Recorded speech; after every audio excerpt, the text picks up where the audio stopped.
여러분 안녕하세요. 송영선입니다. 3월 23일 일요일 송영선 TV 시작하겠습니다. 더불어민주당이 21일 최상목 대통령 권한대행에 대한 탄핵소추안을 발의를 했습니다. 문제는 통과될 것인가? 이 방망이를 누가 두드립니까? 우원식이 두드립니다. 근데 지금 우원식의 입장이 어떠냐가 이재명의 의지보다도 더 중요할 수가 있습니다. 이재명은 표결시키는 거로 지금 통과시키는 거로 밀어붙이고 있지 않습니까? 이재명의 그런 의지가 없다면 김용민 의원이 나서서 발의할 수가 없죠. 근데 이게 발의가 되면은 발의한 후에 본회의에 일단 보고를 해야 됩니다. 다음 주에 본회의 잡혀있는 날짜는 27일이에요. 보고하고 난 뒤에 24시간 지나고 나서 72시간 이내에 의결을 해야 되는 겁니다. 어쨌든 간에 본회의가 27일 하루만 잡혀 있으니까 발의된 이 탄핵안이 27일 본회의 보고가 돼야 되는 겁니다. 근데 27일이라는 날짜는 뭡니까? 24일 한덕수 탄핵 선고가 나온 날입니다. 그리고 26일 이재명의 공직선거법 선고가 나온 날입니다. 자, 내가 우원식이라면은 급대가리 없이 한덕수를 탄핵할 때처럼 쉽게 최상목 탄핵을 방망이를 두드릴까요? 우원식이 지금 많이 망설이고 있습니다. 망설이고 있다고 합니다. 여러가지 이유가 있겠지만 첫 번째 이유, 크게 두 가지 이유가 있습니다. 첫 번째 이유는 사실 자기가 151석 이상이면 된다라는 국회의장 권한으로 결정을 해서 한덕수를 탄핵시켰는데 24일날 한덕수 탄핵 선고안에서 그 내용을 봐야 됩니다. 의결 정족수가 150일인지 200인지 봐야 되는 겁니다. 만약에 한덕수 탄핵 선고에서 대통령 권한대행에 대한 탄핵안은 200석이라야 된다라면 우원식은 굉장히 불편해집니다. 이게 법적 문제까지 있을 수도 있다고 저는 봅니다. 그러니까 거기에 대해서 우원식은 이 선거를 일단 지켜봐야 되는 겁니다. 최상목도 151석으로 될 수 있는 건지 아니면 200석을 지켜야 되는 건지 모험을 하기 싫다는 겁니다. 그래서 민주당 내에서 최상목 탄핵안이 나왔을 때도 우원식은 실익이 뭐냐 굉장히 난감해 하고 있었다는 거예요. 얻는 게 별로 없다. 뭐 정성호 같은 경우 이재명의 최측근도 아니 이주호가 다시 최상목이 탄핵이 된다 해서 그 다음 이주호가 올라온다고 이주호가 경제 전문가냐?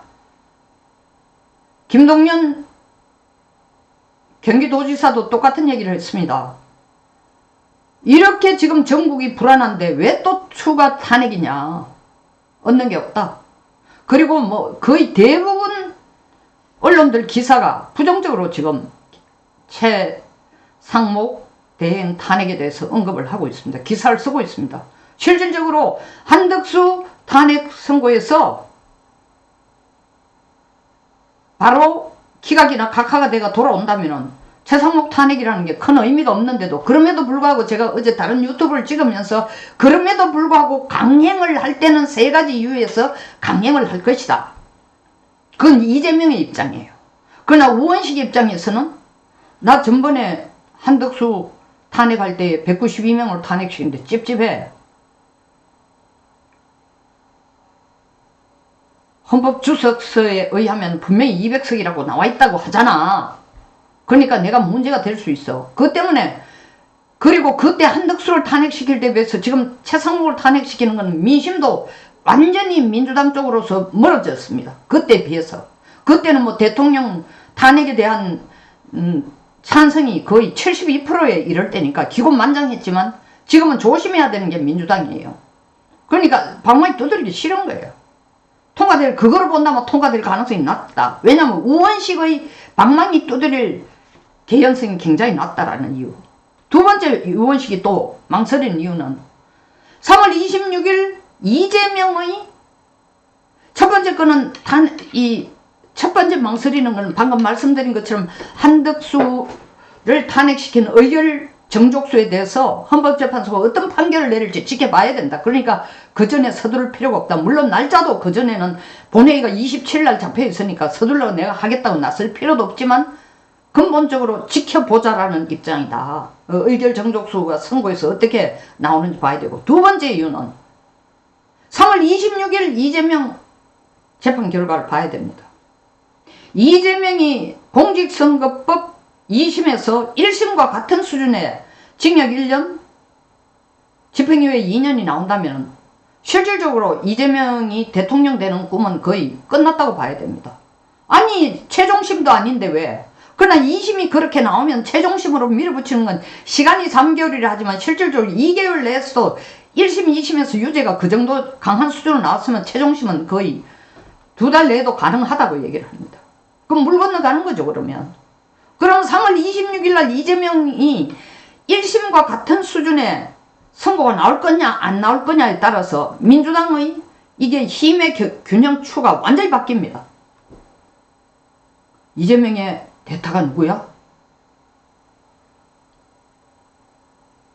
제가 앞 유튜브에서도 얘기했지만 조선일보 그때 내가 들은 거는 물론 객관적으로 그런 기사가 나온 것도 아닌데 소문에 찌라시 수준인지 몰라도 조선일보에서 김부겸을 대안으로 생각한다 라는 얘기가 나오는 걸 제가 들은 적이 있습니다. 1월달 모임에서. 그러면 민주당의 힘의 균형, 이때까지 이재명 독주체제로 가던 민주당의 그 권력 구도라는 게 완전히 바뀝니다. 실질적으로 그리고 국가기관 권력 서열로 보면은 우원씨가 이재명이보다 높아요. 당대표보다 국회의장이 훨씬 더 높습니다. 국회의장은 서열 2위입니다. 그런데 이때까지 우원식이 이재명에게 충성을 보여준 것처럼 충성을 하면서 이재명을 위해서 이재명이 원하는 그런 독주체제, 이재명 중심체제를 강화시켜주기 위해서 무리수를 두면서 리스크를 걸면서 자기 자신이 위험해질 수도 있고 인심을 잃을 수도 있고 어쩌면 자기에게 가능성이 거의 없지만 한때는 뭐 담 잘 넘었다고 4%까지 나왔으니까 나에게 뭐 조그만 촛불 같은 기회라도 있을지도 모른다고 조차 생각하고 있을지도 모르는데 이재명이 때문에 떠나가는 이재명, 사라지는 이재명 때문에 내가 왜 희생해? 그때까지 지켜보자는 겁니다. 26일에 따라서 민주당의 권력 구도가 정말 엄청난 변화가 생길 수도 있으니까 우원식으로는 얻는 게 별로 없어요. 별로가 아니라 없습니다 사실은. 왜냐하면 주변 여론이 최상목 권한대행을 탄핵을 시켜가지고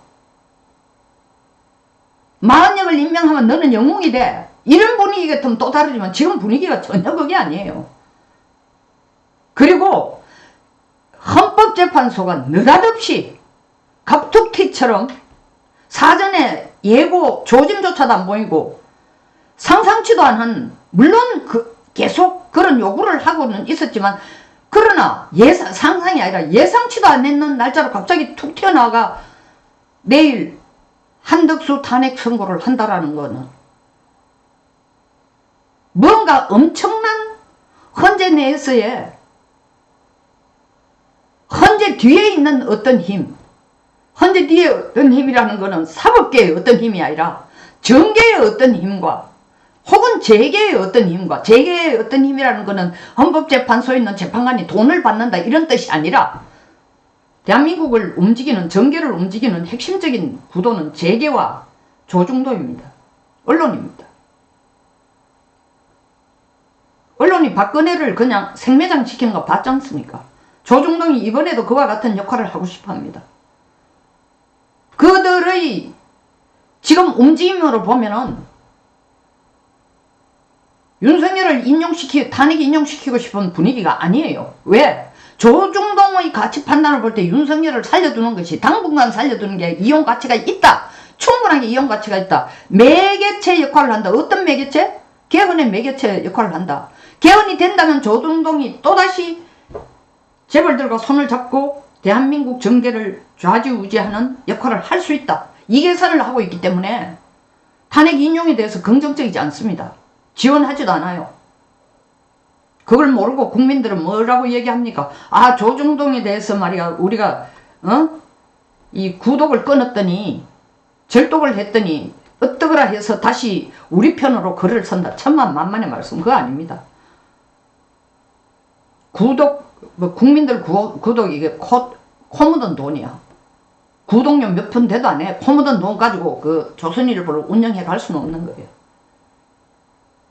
다 재벌들과 결탁이 돼 있는 겁니다. 나쁘다 좋다의 의미가 아니라 그게 현재 상황이에요. 그리고 이때까지 그렇게 되어 왔고, 그래서 그들은 기득권으로서의 한 몫을 하겠다. 그 한 몫을 하는 데에 중간다리 역할을 해줘야 되는 게 누구냐? 윤석열이가 살아있어야 된다. 그래야 개헌이 가능하다. 이런 분위기로 지금 흘러가고 있습니다. 그래서 저는 탄핵 인용은 아니다라고 확신을 하는데, 다만 5대3을 넘어설 가능성이 있을까 없을까. 그래서 저는 뭐 부채 도사식에 며칠 날 언제 몇 대 몇 얘기를 아주 조심을 합니다. 그러나 한 가지 제 나름대로 분석을 해볼 때에 5대3 선은 거의 90% 이상 가능성이 있다. 여러 가지 정황 증거를 보면 가장 지금 윤석열이 살아 돌아오기를, 복귀하기를 간절히 바라는 게 뭐냐? 재벌들과 조중동이야.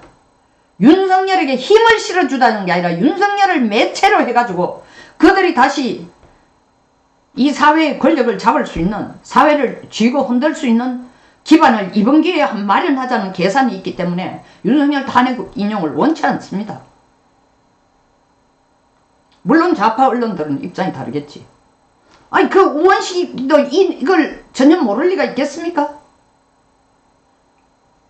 그리고 앞에 유튜브에서도 얘기했지만 이렇게 돌아간다 하면 헌재를 지금 움직이는 건 이재명이 아니라는 거죠. 개헌할 수 있는 매체로 윤석열을 쓰고 윤석열을 밀어낼 수 있는 힘이라면 누구겠어요? 재벌과 언론과 그리고 정계에 분명히 세력이 있어야 된다. 그 정계 세력이 누구냐? 개헌을 원하는 세력, 그리고 윤석열을 떠밀어내기를 바라는 세력.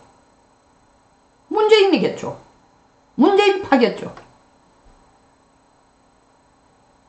우원식은 처음부터 이재명파의 핵심이 아니에요.